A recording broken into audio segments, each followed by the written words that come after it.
All right, here we go. What up, what up, what up? I want to welcome everybody to the On the Map podcast. You know who it is. I'm your boy, Coach Paul. That handsome young fellow over there is my co-host, Jay. Please excuse the blue hands. Today, my son decided he wanted to have blue hair, so we made it happen. But we're also here with one of the Valley's homegrown new head coaches. We want to welcome the new head coach to Pauley in Sun Valley, Coach Boo Williams, to the show, man. Welcome to the show, Coach, and congratulations. I appreciate that, man. Thank you guys for having me. Yeah, welcome in, Coach. Let's get straight into it. It's very clear that you're rooted in the San Fernando Valley, which is the region I'm from. So it's pretty cool to see local schools I've seen growing up. Seeing that you coached at them, you've started off at Silmar, went to Village Christian, Granada Hills, ended up winning a city section championship at Granada Hills, San Fernando as well, winning another city section championship at San Fernando, and now the big boy job. You are now the head coach at Sun Valley Poly. You being from Poquima, which is in the San Fernando Valley, of course, what does it mean for you to be a head coach in the area you grew up in? Man, it actually feels good because I get to give back to my own community. And it going to Poly is a lot of kids, a lot of guys my age and older went to Poly that was from Poquima. So I'm getting a lot of love from the city right now with going to Poly. It's cool. Like, what if some of the phone calls look like before Jay jumps into his next question? I know if I went back to Whittier, I know everybody in the city would be like, they'd be up right now, like, yo, bro, you back home? So are some of the phone calls like that? Not necessarily because I didn't go to Poly. So I went to Silmar. So it wasn't too much of like, hey, welcome home, none of that stuff. It was just like, hey, congrats. We're happy to have you. We're looking forward to it. You got our full support. And it was all from the guys that went there. A couple of alumni reached out and things like that. So it's been all love. Nice. Now, Coach, when picking a head coaching job, what goes into picking that school? And I guess in this case, what went into picking Sun Valley Poly? Was it the administration, the community, some athletes you saw on the field that were lower classmen that you can see you have potential with? What was it, man? So I chose Poly just to apply, because it's very important. Just to, if you want to start getting head coaching jobs, you want to try to apply to it and at least get an interview, right? And after that, everything is in the administration hands, of course. But to start getting that interview process going, that was the real reason. Like, throw my name in the hat to see where it goes. And quite honestly, I didn't get the job the first time. They gave it to another person, and that person obviously didn't work out. So they called me 2 weeks later and was like, "Hey, come in for a conversation." And then after that, they offered me the job because I was second. I was runner up to the guy that they actually hired. So they called me. They offered it to me. They gave me some time to think about it. They was like, "Oh, we feel bad. We don't want you to think you're like our second choice." This, and I was like, "Nah, it happens in sports. We all been there. I've been second. I applied for the Cleveland job after right before Coach Gunny got the job. Yeah. I applied to that. I previously applied to Village Christian when Coach Bruce stepped down. I applied to Silmar when Coach Trammell stepped down. So I applied to a couple of places. I applied to West Ranch up in Santa Cruz twice. Nice. I got an interview the first time. The second time I didn't get an interview. But yeah, man, it's just, it's stuck. Poly is close. I reside in Silmar still, so it's very close. It's close to my job. So it was a no-brainer to accept it and hit the ground rolling. Yeah, man. just hearing more of your story and kind of what led up to it, it kind of seems like, okay, now you got your chance. Fate, if you're a man of God, God kind of made things happen, and they went with somebody else. Whatever happened happened, and now it's your choice. How does it make you feel knowing that you've applied to many schools to be a head coach job, and now you finally got the keys to take over a program? Man, it actually feels good to actually like being able to run your own program. Um, I've learned I'm fortunate to have learned under some great head coaches. Um, Starting at Silmar, I had Chris Richards. He's a San Fernando Valley legend. Mm-hmm. Then you go to and then at Village Christian, I had Coach Broussard. Went to Granada, I had NFL player Bucky Brooks. Yes, sir. So went to San Fernando, Charles Burnley, San Fernando Valley legend. You know what I'm saying? So, and that's his alma mater, which is San Fernando. So it was good to actually like help him cement his name in the San Fernando history and get him a ship over there. But other than that, man, and Coach Burnley actually like taught me a lot, like to like being able to run your own practices and things like that, because he pretty much handed me and Coach Dot the keys to all practice plans. Like, you're the DC, he's the OC, y'all figure it out. This is what I would like to see, but I'm gonna hand it to y'all, and y'all go ahead and run practice how y'all see fit. Nice. I feel coaches that do that, right? Like they really help in the development of our growth, right? So I was a DC, um, and I know that when Coach Cisco gave me that, like, here's the practice plan, you got to plan it. That helps me really get into my mindset of what's really going on, and it makes you work. And the one thing I discovered is you really have a game plan until you get your kids, and then it's like, ah, shit, this ain't gonna work with my kids. They're too squirrely, right? So this leads me to my next question for you. How excited are you to start your journey as a head coach? And it's a two-part question. And what, since you take what you learn from other people, but what does it look like to play football for Coach Boo Williams? Man, we gonna work hard, bruh. We're gonna work very hard. We're gonna fight. We're gonna claw. We're gonna do everything. We're gonna play fast, physical. We're gonna stay disciplined, and we're gonna have fun. I'm a player's coach. I'm not a stickler for anything really. You know what I'm saying? Like, we gonna celebrate. We gonna have fun. It's gonna be fun, man. And the plus side is I got some good guys over there that's mature enough to know when to celebrate, to know when to to to help the referee. You know what I'm saying? Like, hand the ball to the ref, let's go. You know what I'm saying? Come celebrate with me, because I'm gonna always celebrate with y'all.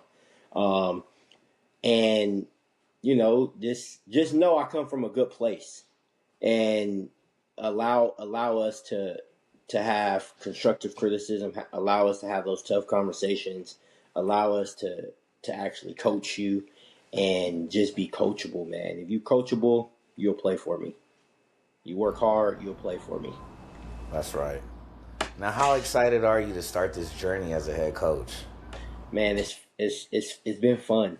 It's been fun, man. We try to we try to end practice. We start practice with conditioning. Period. Like, that's what we start with, man. So sometimes I get out there and run with them. Sometimes I just sit there and back and watch and blow the whistle. But it's fun, dude. I'm excited.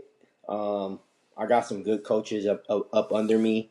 I've had a pleasure to coach two two of the coaches, two out of the three out of the coaches, three out of like six coaches I've coached them. Okay.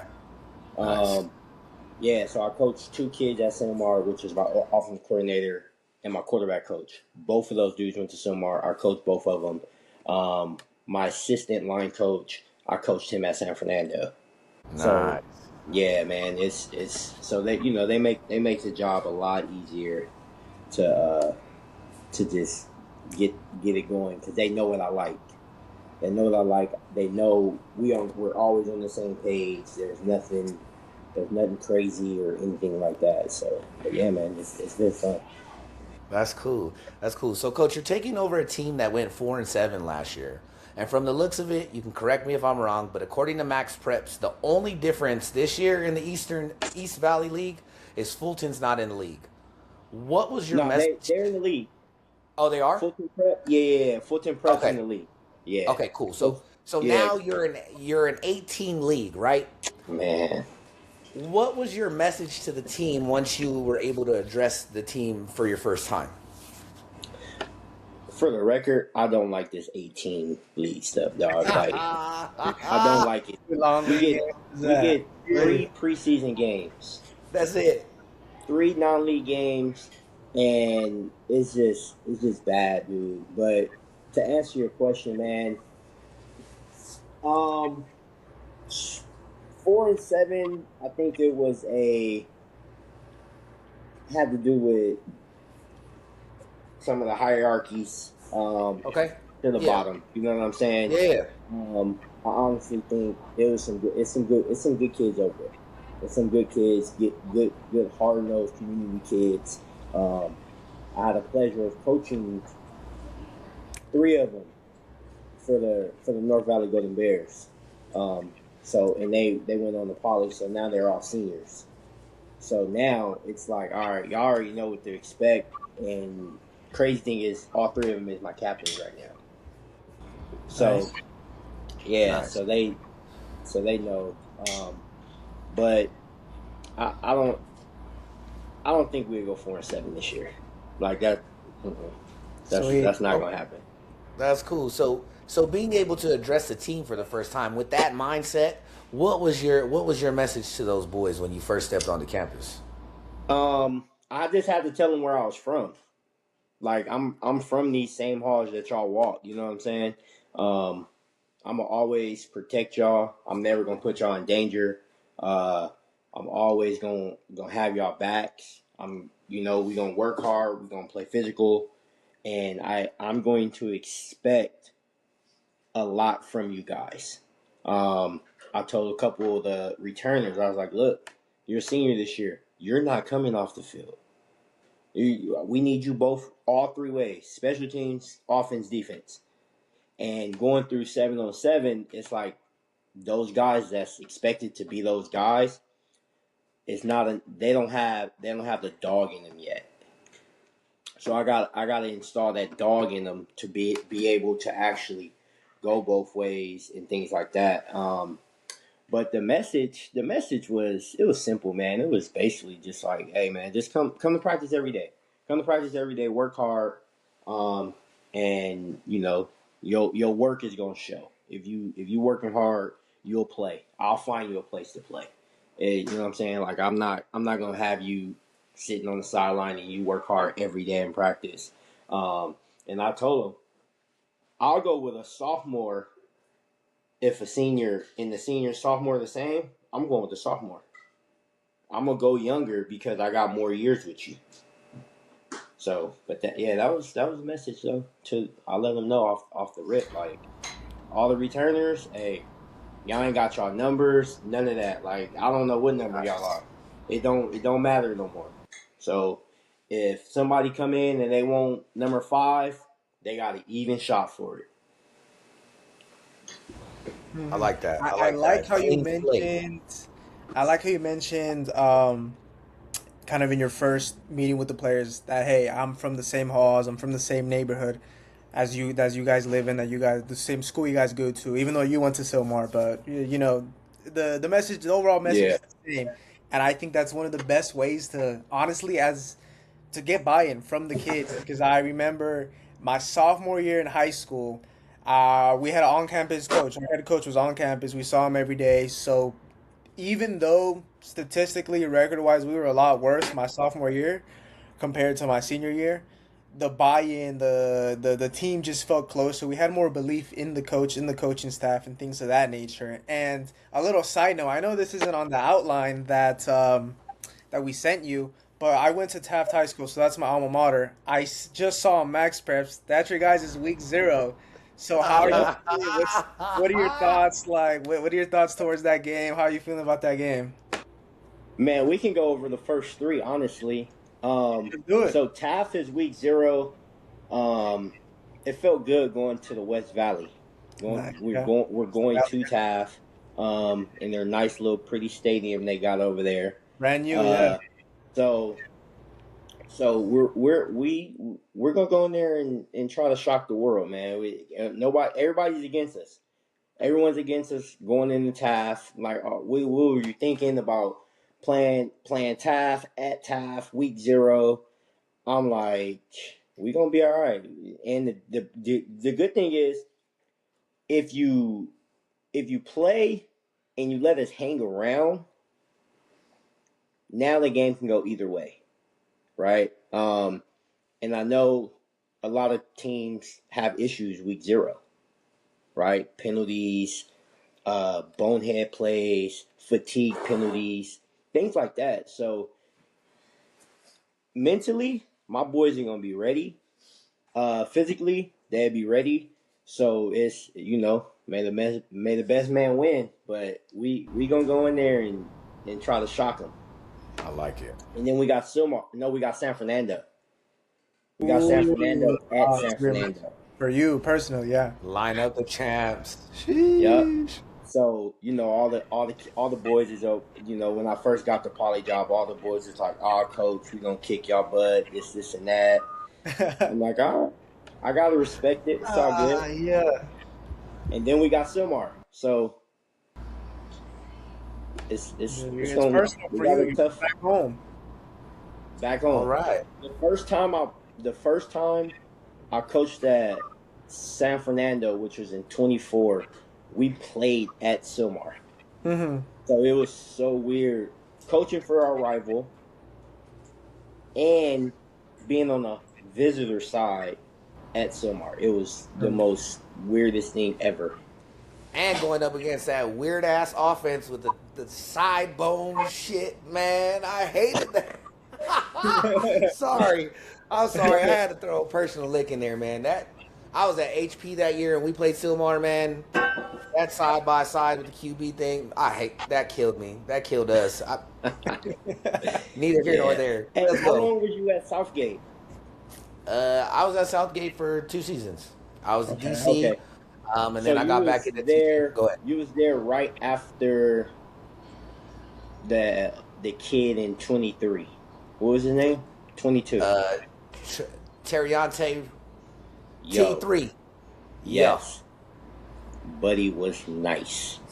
Super nice. That's my little bro right there. He was nice, man. We actually played them. We played them second round playoffs when I was at Granada.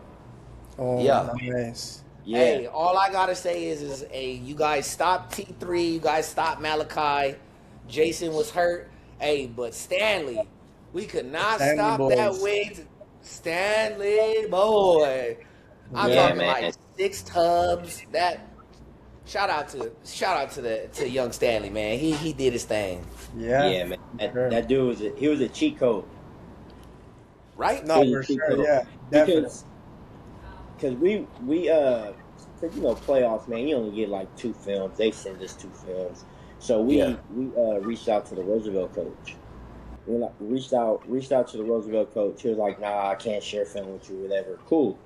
We reached out to a couple of y'all non-league opponents. That was like, "Dude, this guy Tavion is the fastest kid we've ever coached against. This, and that." And we were like, "All right, what is he?" We went to his track time. Boom. What does he run in track? Right. All right, cool. He runs that or whatever. All right, cool. Stanley, you're on. Everywhere one goes, you go. If he goes a receiver, go. And you guys they put him at quarterback, and I was like, "Oh, this is easy." Like we just line up Stanley as safety and go wherever he goes. Yeah. You guys shut down Malachi and T3 it became one dimensional. You guys game planned that game very well. I was a fan. I was still a fan at that time. I was at another school, but I came over the year 2 years after. I came over 2 Okay, years yeah, after. because the goal was not to let one beat us. Yeah, and you guys stopped Whenever, Malachi, and then you guys put it in T3's hands, and T3 just he ran out of gas going both ways. yep. Mm-hmm.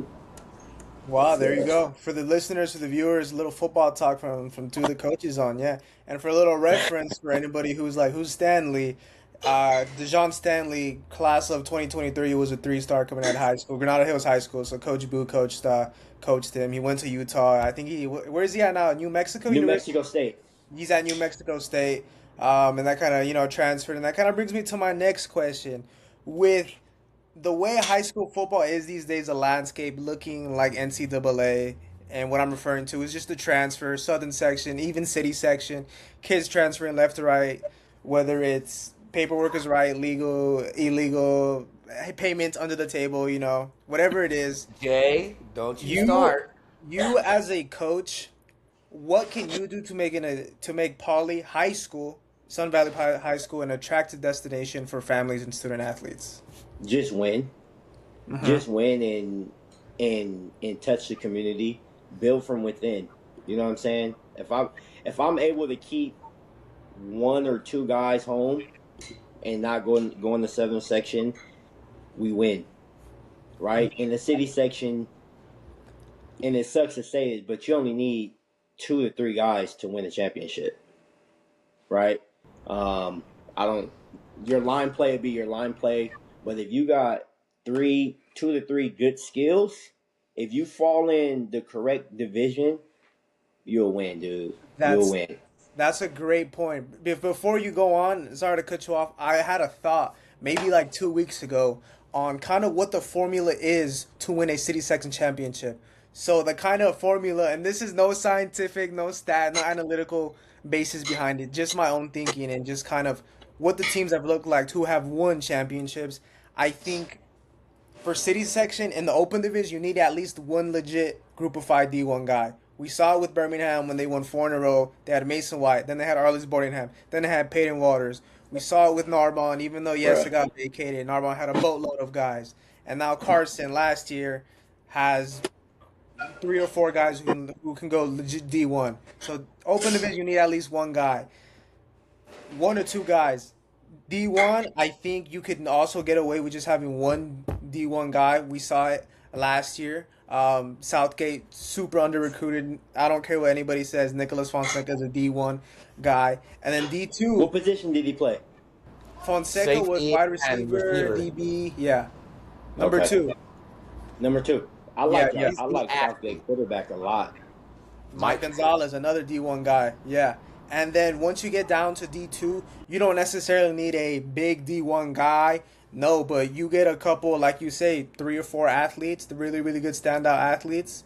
You can kind of get away with having a mediocre line or a couple holes in the line or even Mm-hmm. linebacker. And then D3, man, all you really need is 1 or 2 because I can say it myself. Like, we had one really good athlete at quarterback, and we won Division 3 my senior year of high school. And I think it's still kind of the same. We saw this year with Santee High School. They had the leading rusher, the number 1 rusher in California, Darnell. His last name is escaping me, but his first name is Darnell. So Yep. yeah, it's kind of super random. I went on a tangent. That's what I think the formula is to win a city section championship on whatever Hey level. man, you hit the bulls on the bullseye, man. You hit it, right? But so going back to like the Birmingham, so open division, right? Open division, there's only been three teams that's on that trophy. Hmm. Birmingham, Crenshaw, and Narbonne, Hmm. right? Now Carson. Yeah, Carson's That's you. it. That's the only.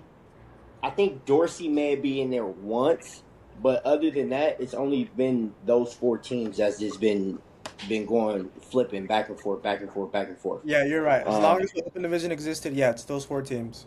Yep. So, like you said, high Division 1 players, 2 or 3 of them. and you can win an open division championship, right? Narbonne had like 30 of them. Yeah. So, you know what I'm saying? Like that whole back in I think what 2006, 7, 8, 9, they had like it was cheating. Like they had too many dudes. Like their whole team, their Unfair. whole defense and whole offense went Division 1. Hmm. You know what I'm saying? And I'm like, can't nobody beat these dudes, man. Like, Yeah. right or wrong, can't nobody beat them. No matter if all the paperwork was right, all the paperwork was wrong. Meet at the park, we're not beating them. Facts. 10 out of 10 times, we are not beating those guys. Period. So, you know what I'm saying? Division 1, like you said, one division guy, one Division 1 guy. So yeah, your formula's kind of right, man. And you I know, need and to I always perfect it a little more. I need to fine tune some going back things, to but that I think I'm southern on the right section path. question, right? Can you Going repeat back to that? this, going back to that southern section, city section, how they keep guys home, right? Yeah. So I tell people this, like, if you can come to the city section, if you're in the southern section already, right, and you you plan every other game, not playing sometimes, double dressing, playing JV, stuff like that, right? My pitch is to you is, are you that good to stay at a private, one? Two, if you're that good, come to the city section and be player of the year. Because that's not an Thank easy you. thing to do. Thank you. Being player of the year is not an easy thing to do at all in the city section. For You sure. know what I'm saying? And the last 3 or 4 city section players who has won city section player of the year has gone on to Division 1 college.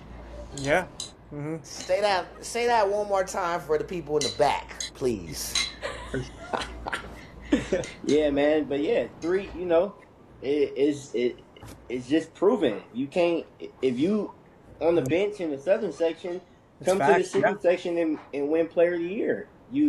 If you're that good, Yeah. right? Like He's right. Chris because So Fields, just Steve everyone's throw like, Fred. oh, your you're skills. not battle tested. You're not Right. battle tested. You played in the city section. Cool. Come over here, do what you're doing. Win city section player of the year. You'll go to college before you go to college in the southern section, riding the bench, playing It's fair. one way. You're only playing one way in the southern section. You ain't playing both ways. So right in there, you cut your chances in half. So we have, and everybody's gonna know who the examples that I'm using anyway. So we had two kids come from private schools to Southgate, right? One each went to respective private schools, came in. One of them has won Player of the Year 2 years in a row. 2 years in a row. One at D2, one at the D2 when we were D2. He won D2 Player of the Year, D1, D1, right? The other one decided to go back to a private school and is now fighting for a spot. When they both, I think if the one kid had stayed, they both were on a trajectory to just dominate.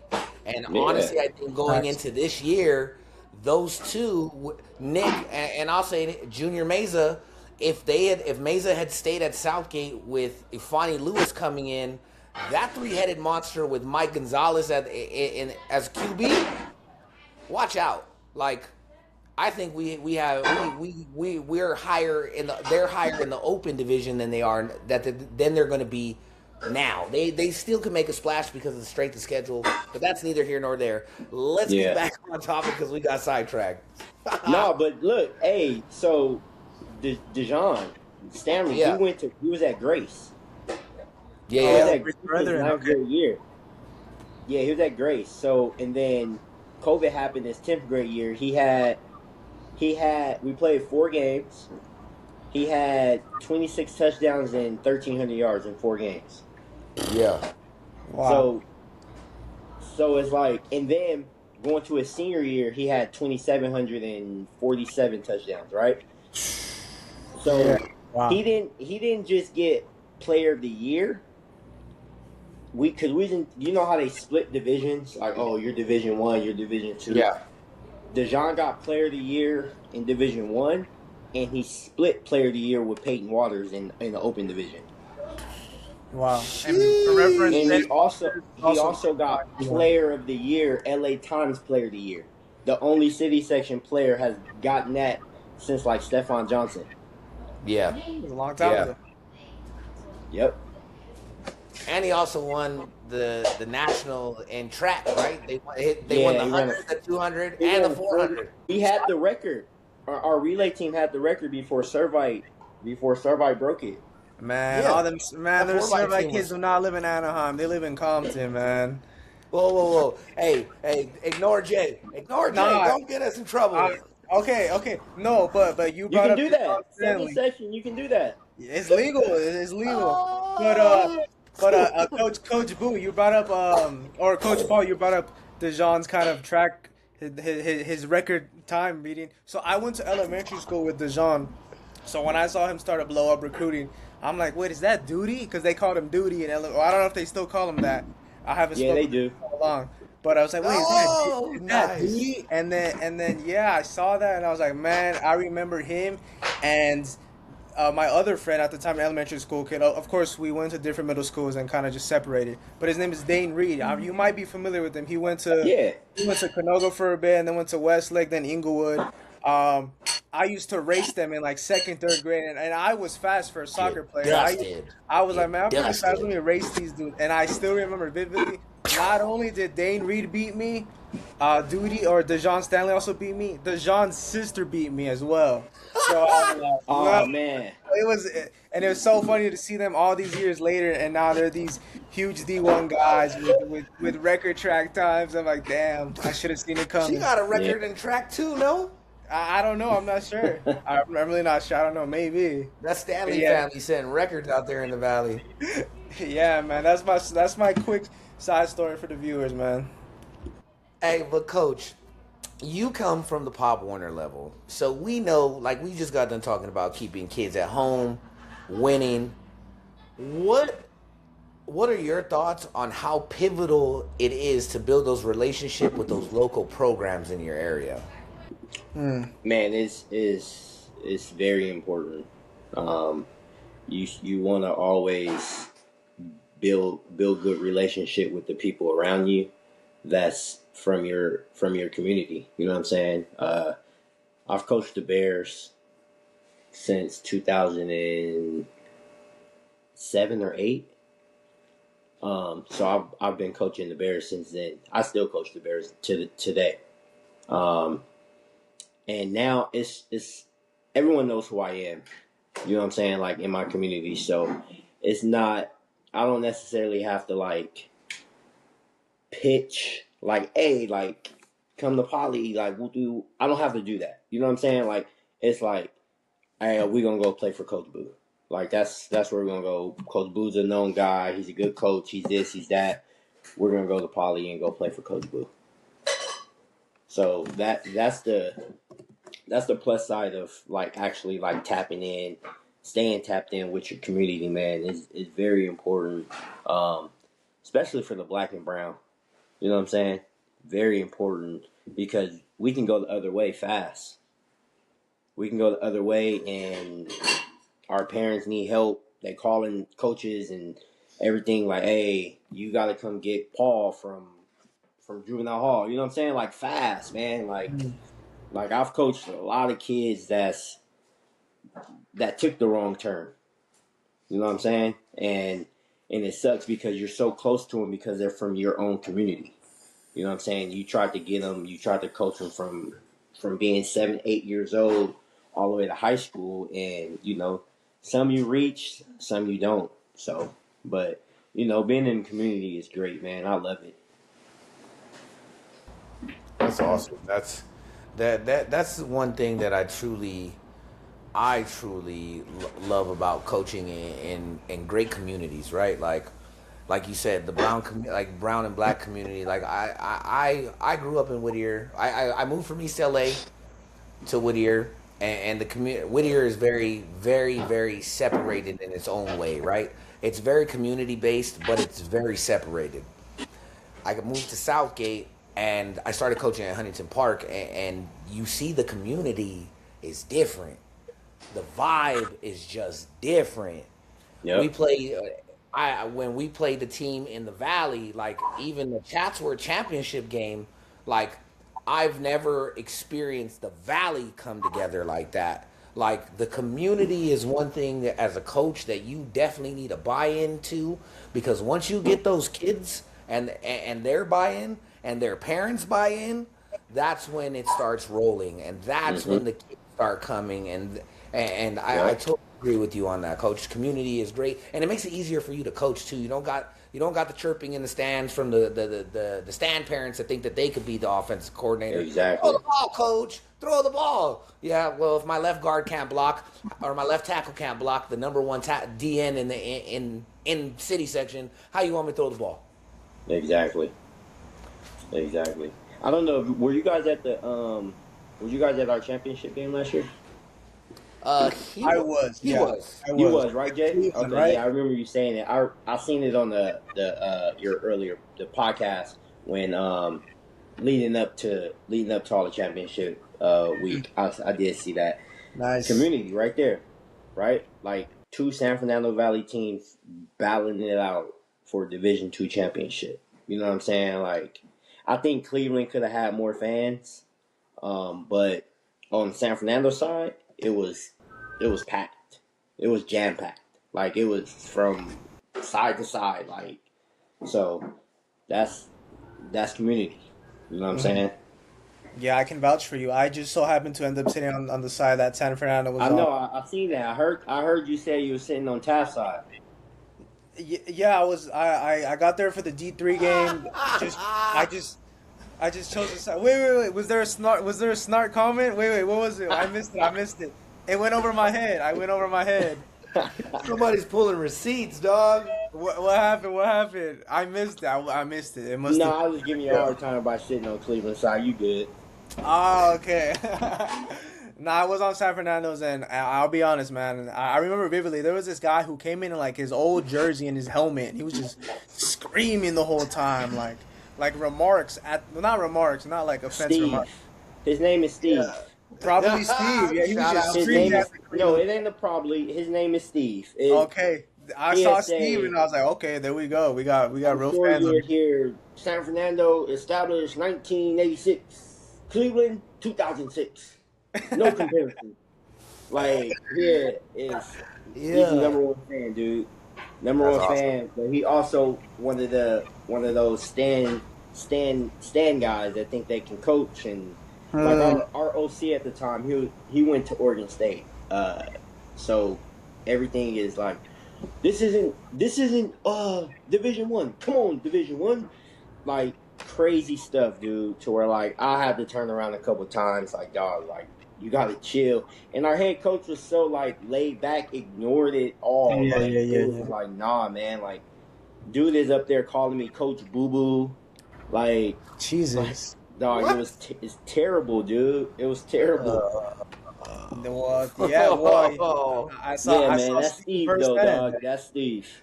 Yeah, well, there we go. I guess I was witness to Steve. But my next question for you is, so I watched the earlier interview that you had shot when you had just got hired, and one of the things that stood out to me the most was how you kind of shared the same thought process and feelings that Coach Paul and I have, which is that we feel there's a lot of talent in the city section, whether it's in the Marine League and the top dogs or in a lower league in the inner city like a Hawkins, right? You being from the Valley, can you give us your thoughts and your feelings on the San Fernando Valley kids, especially being under recruited and not getting the recognition that a lot of Southern section kids, like down the street out of Sierra Canyon, may get? Um, Popularity. Okay. City section isn't the popular thing to do anymore. You know what I'm saying? It's the I'm gonna like you said, Sierra Canyon. I'm gonna go sit the bench, double dress for 2 years at Sierra Canyon. For what? You know what I'm saying? Even I think you guys got it better out there because it's not you guys just really what fight Bosco, Sarah, Bishop Vermont, St. Berners.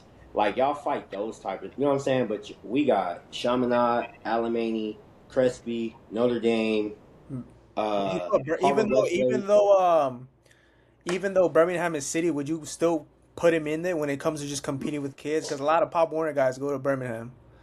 Nah, Okay. I wouldn't even. No, I wouldn't even do it because it's hard to get in Birmingham. Yeah, yeah, you It's gotta apply. Yeah. it's a charter school, so Mhm. you know what I'm saying. It's an independent charter, so you got to actually apply. You got to get in. So they do it up and up, right? You know what I'm saying. Okay. Mind you, we don't know how many open enrollment slots they got, things like that. But you know they operate just like Granada operated, man. It's very hard to get in those schools. Um, so I think it's just we got even the small schools like even like the smaller private schools, Heritage Christian, Village Christian, uh, St. James. You know what I'm saying? Like all those schools are still plucking from our community, and the talent is just so hard to keep the talent in because safety, right? We can't guarantee safety for these kids at a city section school. Um, Yeah.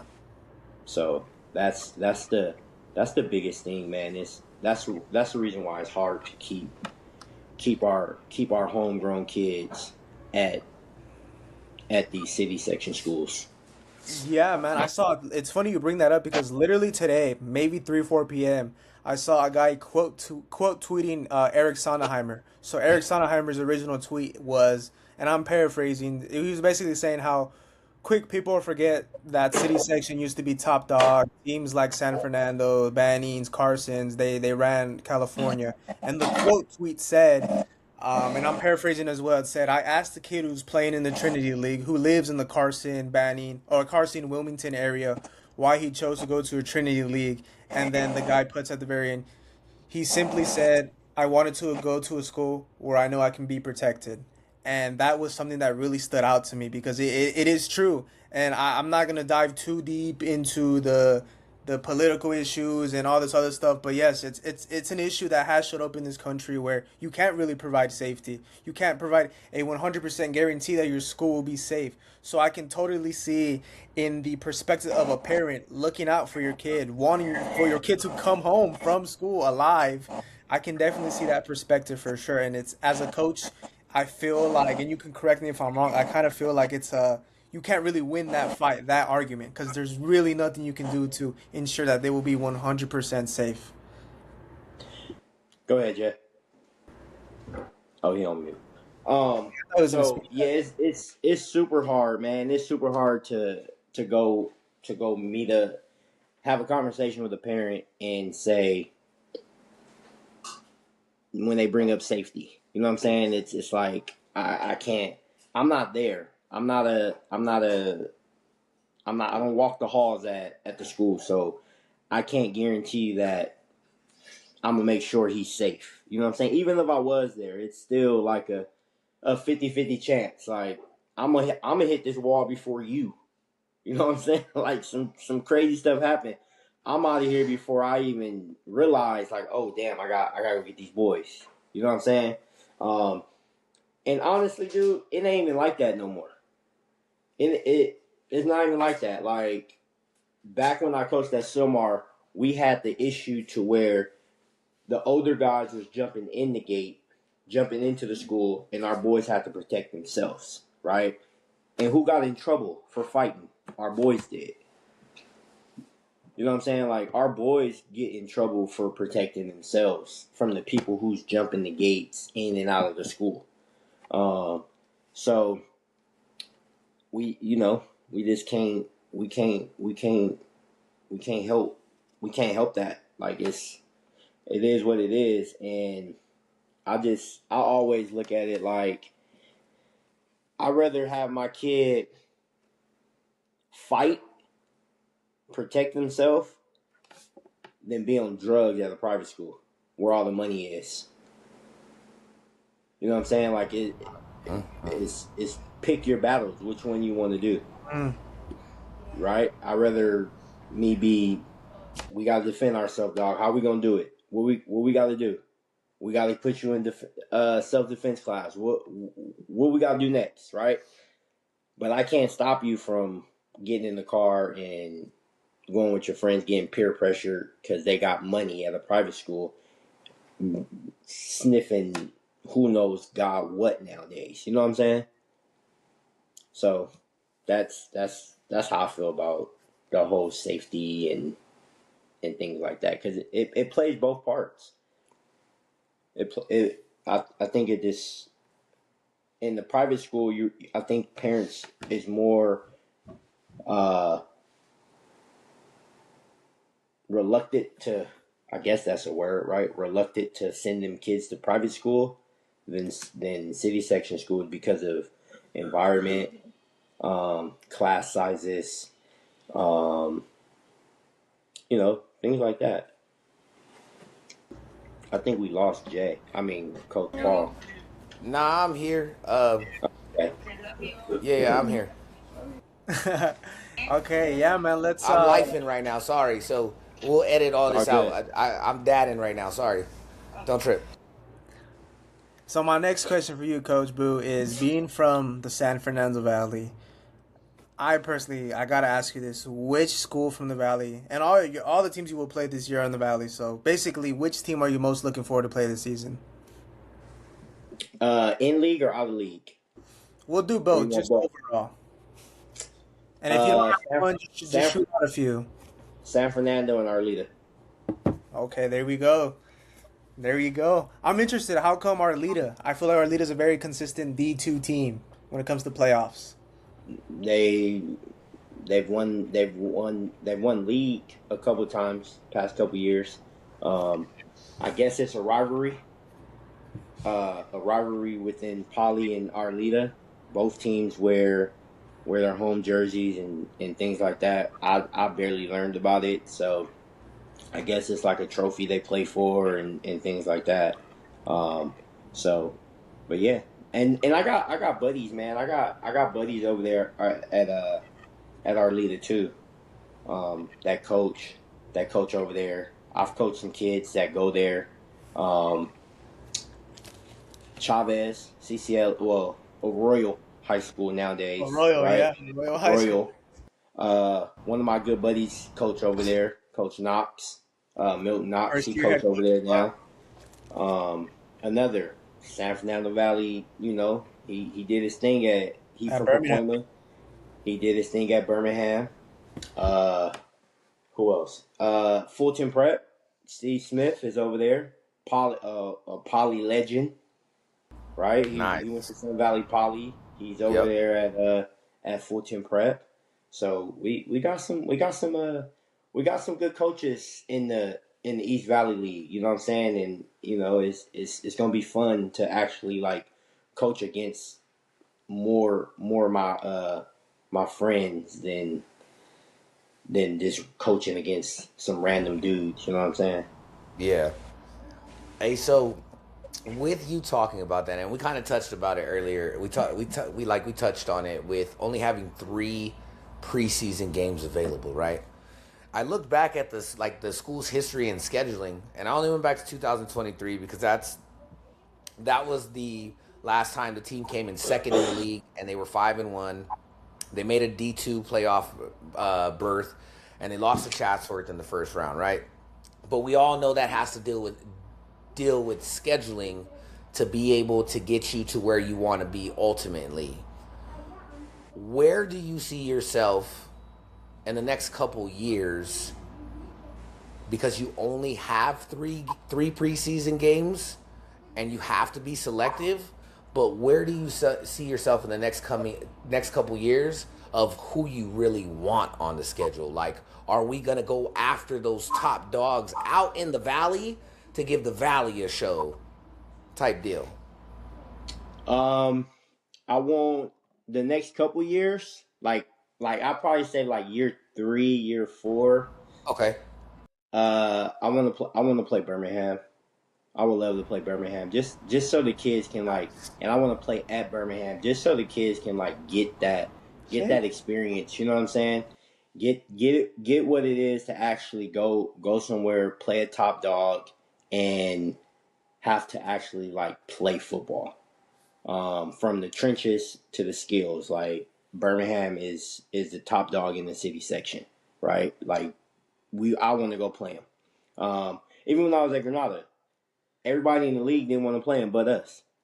Like we're not scared of y'all, right? We believe in our coach and we believe in our athletes. Let's go. They beat our butt 2 out of the 4 years that that we played them. But I think that just got us stronger. You know what I'm saying? But and then after that, I want to go to the city. I want to go to the city. I want to go to the city. I'm gonna stay away from Carson. Depending on how they go. But Yeah. I like Banny. I love to go down there and play in Banny, at Nice. Banny. I like the stadium. And I don't know. I don't know who else. Off the top of my head, I wouldn't know. It's a small private school. That's cool. That's what's Yeah. up. That's cool. Yeah. 2 city section powerhouses and small private school. Well, Coach, I wish you the best of luck convincing Birmingham's AD or Coach Rose to schedule you guys in non-league. As Hey you know, man, we get if we make a berth into like Division 1, you know what I'm saying? They might get us, man. There we go. There we go. maybe I hope so too for your own personal sake. But Birmingham kind of historically Oh yeah. has only scheduled Southern section, even if even if you are the top dog. Like let's say, for example, like they didn't schedule Carson, and I know probably they just didn't have a slot lined up to play in the non-league. But yeah, I wish you the best of luck convincing Coach Rose and them over at Birmingham to Man, schedule. that'd be a dope non-league game, right? Carson versus Birmingham. Yeah, but many are saying we'll just have to wait till the beginning of December to see that matchup in the final. But Coach, it's been great. This conversation has gone on way longer than I thought. You were super down to earth guy. I've loved one of my favorite videos I've done, to be honest. I appreciate that. Before we let you go, I kind of just want to I want you to give some piece of advice to any coaches out there. If you can give any aspiring head coach out there just one piece of advice to kind of motivate them to become a head coach one day, what would it be?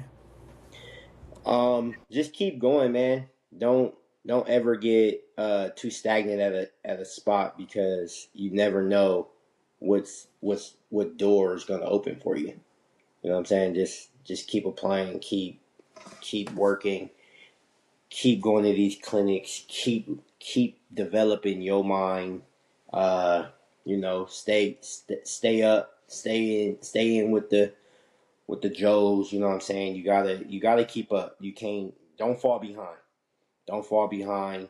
Be a great assistant coach, dude. Be a great assistant coach. Don't be a problematic assistant coach to where like it's your way or no way. Like, nah, just be a great guy. And people will see that even when you ask for a letter of recommendation. That admin, the head coach, like they'd love to give it to you. So, just always, I don't want to say be a yes man, but, play your part. Play your part and play it damn well. I like that. I like it. Jay, you got anything else before we wrap up? Hey, Coach, it's been a pleasure. Oh, wait. I was muted. Sorry. Nothing to say. Nothing to say. Just appreciate Coach Boo for coming on. I wish you the best of luck in your first season as head coach, man. I appreciate it. Hey, off the record, there's no Southern section school rivalry bigger than Silmar San Fernando, Banning and Pedro, Crenshaw Dorsey. Who Southgate play? Roosevelt. They play Bell. We have like 5 trophies. Roosevelt and Garfield. Roosevelt and Garfield. There's no bigger rivalries in high school football other than all those city section guys. Southern section don't have one. Hey, there you heard it. He said off the record, but it's on the record because it's on the map. Hey, I'm your host, Coach Paul. That's my boy, That's my boy Jay over there. And today we had the new coach from Sun Valley Poly, Coach Boo Williams. To all our subscribers, thank you for tuning in. To all our new guests, don't forget to hit the subscribe button, hit the bell for notifications for new episodes. Thank you to our sponsors, Never Waver Apparel, Black Market Chicken, and hopefully we got another one coming down the pipeline. They're somewhere on this graphic. They may not be here anymore, but either way, until next time, peace.